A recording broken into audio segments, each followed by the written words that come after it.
Yeah, so just wanted to make a message to all the people that are upset about the stop the steal people, the Trump's having the election stolen from him people. I just wanted to say to him, don't let yourself be duped by these agents of chaos that want you to believe this. I've gone through a lot of the claims made online. I've kind of become familiar with conspiracy theories, talking to extremists on the right that think everything is rigged against them. There's some diabolical plan to fuck them over, fuck us all over. And so it's the same type of reasoning that brings them to believe that their Lord and Savior Donald Trump has been cheated out of an election win here. And yeah, I've only voted Republican my whole life, including for Trump, which I feel a little bit dirty now seeing what he's doing. But Trump's gonna do what he's gonna do. He's gonna try to bullshit his way into the presidency, I guess. And if that doesn't work, he's gonna claim the election was stolen from him, and he's gonna try to bring as many people as he can with him. Because without his fans, without his supporters, Trump really has no power. I mean, he has his money, but you can't have power without supporters to push your bullshit narrative.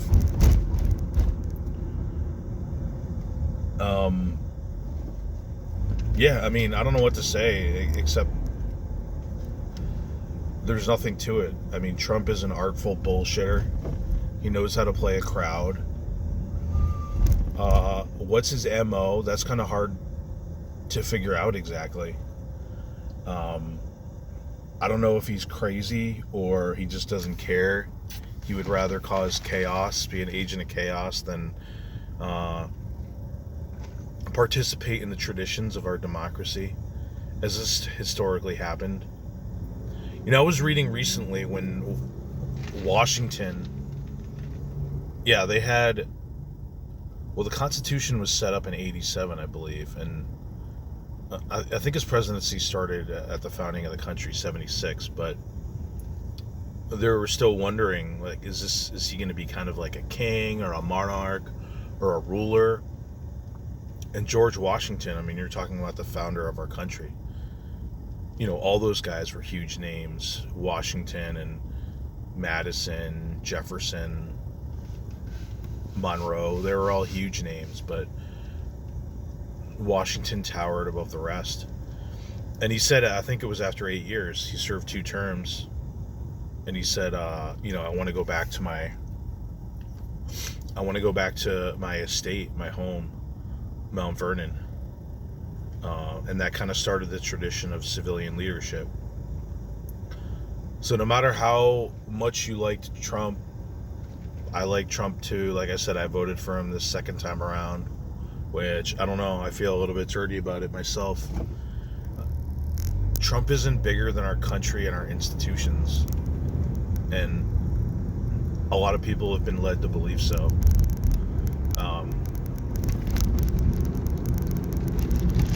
I don't think even at his worst, he's going to really harm the country. But it's not a good development to lead millions of people to doubt the system, to doubt each other, to doubt their neighbors, to hate their neighbors, to hate the system. And, I never believed in some of the hardcore conspiracy theories that that this side of the political spectrum believes, like Pizzagate, or the Clintons are murdering people, or Obama's a foreign agent, he wasn't even born in America. I never believed all that, but the sentiments affect you.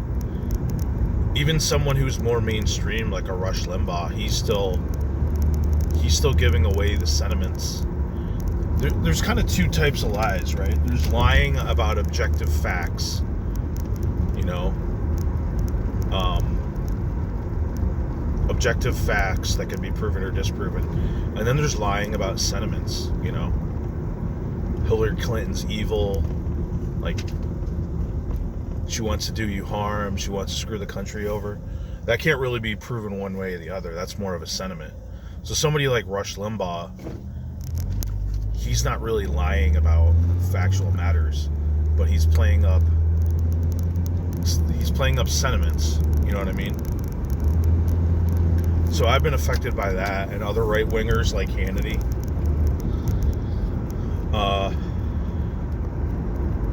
So you shouldn't let yourself get turned against our institutions, turned against your friends and family, turned against your fellow citizens. I think that's where our country's gone wrong. We've let toxic sentiments and disinformation get to our emotions and override our common sense and decency. And I know the left does it too. You know, CNN lies, MSNBC lies. I'm not telling you to like vote Democrat or something like this. I'm just saying we have to disavow a president who thinks he's going to override our institutions, because then they're not a president anymore. Then they're something else. Then they're a wannabe monarch. They're a wannabe dictator. They're a cult of personality, which we haven't had too many examples of that in U.S. history. Trump has got to be one of the most strong-armed presidents that we've had. I mean, Obama, who hated Trump, welcomed the passing on of power as a part of his duty, even though I'm sure he detested Trump.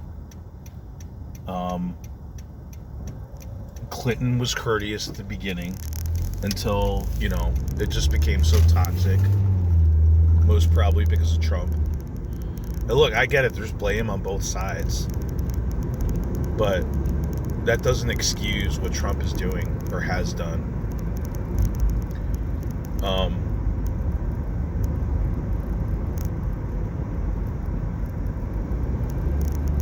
So, you know, I don't know whose fault it is. Collectively, I think it's everyone's fault. Collectively, every citizen. Collectively, we're all responsible. And some people are leaders that spread disinformation and try to get a rise out of people. Some people are kind of in the middle. They're just retweeting, but still influencing people. And some people are sheep that allow themselves to be misled and go down the wrong path.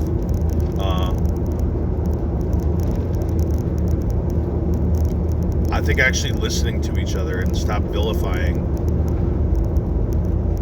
people on both sides would help a lot.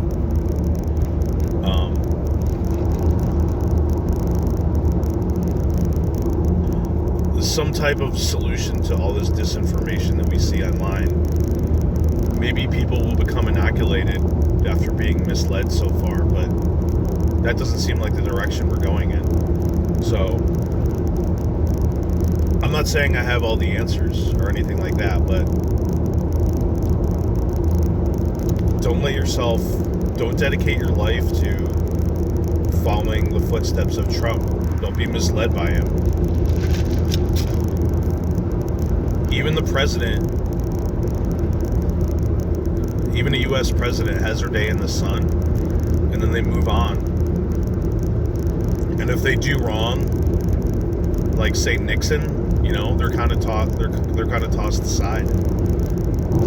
They're kind of discarded, in part or in whole. So that's just the way it's got to be. Do we want to be like a South African or a South American country with a cult of personality around some dictator like Pinochet or something like this? You know, is that what our country is? Servitude to one guy? Or do we want strong institutions? And an array of leaders from across the country that run those institutions. I mean, that's what I signed up for. I didn't really sign up, but that's what I subscribe to as an American. So,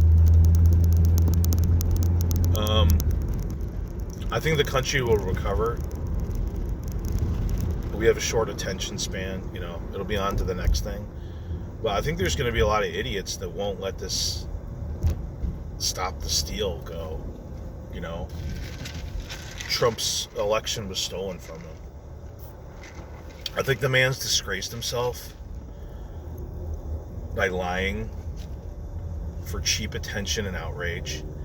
It would have been one thing if he said, we need to make sure the election was legit. We need recounts. We need to recount. But that's not what he did, is it? No. He said, I won the election. Declaratively, I won the election. I'm being cheated. You're being cheated. Why does he say you're being cheated as a voter? Well, to get outrage, of course. He's out to create outrage, out to create chaos. To what end? I don't know. For attention. It's his MO, obviously.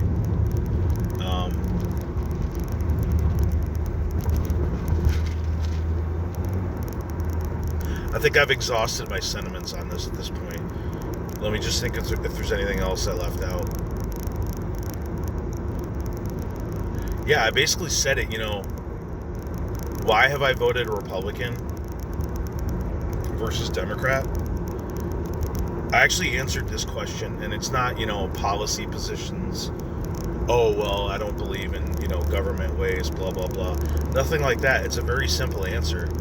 And it's that I consider the Republican Party to be more competent and more sane and a better representative of average Americans. That's it. That's the best summary of why I could say I'm a Republican voter, or why I support the Republican Party. And does the Republican Party look competent and sane right now? Absolutely not. Absolutely not. Am I gonna support, Kamala Harris and the Democrat Party? No, absolutely not. So what then? We have to say, we don't stand for this. We want to have a sane party that believes in things like law enforcement. We need a party that's going to stand up to the party that says we want to defund the police and we want homeless people squatting and shitting on the fucking sidewalk and we can't move them because it's racist. The Democrat Party and leftism and progressivism has become so toxic that it's almost against civilization, like what's the word for it? It's like evolution but de-evolution, going backwards. I can't remember the word, so now I'm sounding stupid right now because I can't remember the word I want, but that's just the point I'm trying to make. We need a competent party that's going to stand against what the left and the regressives, that's what they would call them, right? It's like they're regressing to the point of dysfunction, which is true in a lot of ways. Do we want the AOC party running this country? Definitely not. That's why we need a competent party to stand against the squad, against the jihad squad, not a bunch of fucking conspiracy theorists that watch Alex Jones. So stop being idiots.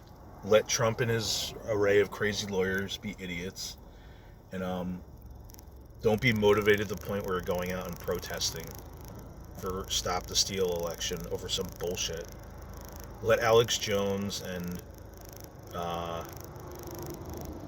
I can't remember the other psychos that are out there protesting, but let them go. That's their career. A bunch of fucking grifters. So let them go do it. Be the smart the smart person that's staying at home and watching the idiots, don't be a fucking moron, and don't embarrass us other sane Republicans. That's all I want to say.